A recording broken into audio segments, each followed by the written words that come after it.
Hello everyone, welcome.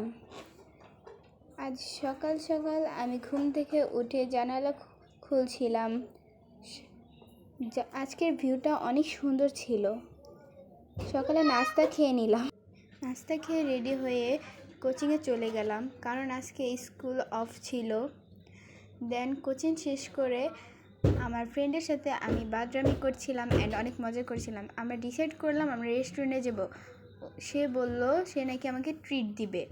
দেন আমরা রেস্টুরেন্টে গিয়ে মেনু কার্ড দেখছিলাম কি খাওয়া যায়। ভাবলাম এই গরমের মধ্যে আইসক্রিম খেলে অনেক ভালো হবে, তাই আমরা আইসক্রিম অর্ডার দিয়ে দিলাম। আমরা হোমমেড আইসক্রিম অর্ডার দিয়েছিলাম। আইসক্রিমটি অনেক মজা ছিল। আমি নিয়েছিলাম চকলেট ফ্লেভারে, সে নিয়েছিল স্ট্রবেরি ফ্লেভারে। তার স্ট্রবেরি ফ্লেভার অনেক বেশি পছন্দ, কিন্তু তারপরও সে আমার থেকে চকলেট ফ্লেভারের আইসক্রিম খেয়েছিল। তার নাকি আমারটা অনেক বেশি ভালো লেগেছে। দেন বিকালবেলা আরেকটা ফ্রেন্ডের সাথে গেলাম, কারণ সে আমার সকালে যাওয়ার ভিডিওগুলো দেখে অনেক জেলাস ফিল করছিল। সে বলল চল তোকেও আমি ট্রিট দিব। দেন আমরা ঢুকলাম, আমরা যে ডিসাইড করলাম এই টেবিলে বসবো। দেন বসে গেলাম, বসে মেনু কার্ড দেখে অর্ডার দিয়ে দিলাম। এই তো অর্ডার চলে আসছে। আমরা ব্যাম্বো বিরিয়ানি নিয়েছিলাম অ্যান্ড 4 পিস কম্বো নিয়েছিলাম। ব্যাম্বো বিরিয়ানিটা অনেক মজা ছিল। দেন আমরা খেতে খেতে অনেক গল্প করছিলাম অ্যান্ড অনেক মজা করছিলাম। এই তো আমাদের খাওয়া দাওয়ার পর্ব শেষ। এখন একটু উঠে ঘোরাঘুরি করব। ঘোরাঘুরি করছি। এখানের ভিউটা অনেক সুন্দর ছিল, বিশেষ করে রাতের ভিউটা জাস্ট ওয়াও।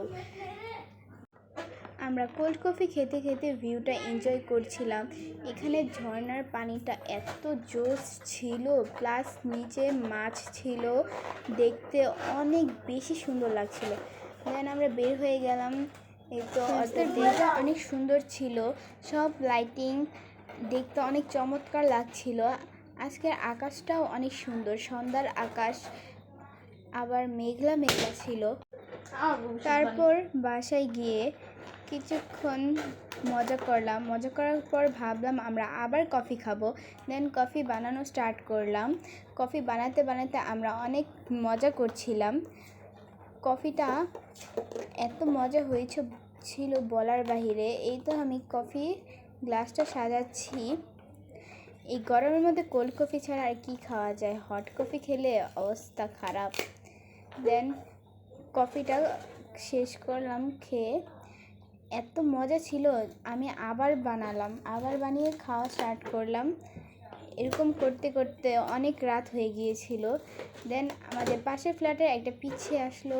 পিচ্ছিটা অনেক কিউট ছিল, সে এসে আমার টেবিলে অনেক মজা করছিল। দেন আমি কিছু খাবার খেয়ে নিলাম।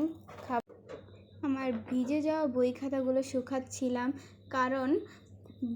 কারণ কোচিং থেকে আসার সময় বৃষ্টি পড়ছিল, আর বৃষ্টিতে আমরা অনেক এনজয় করছিলাম, প্লাস আমাদের বই খাতারও ধ্বংস করেছি।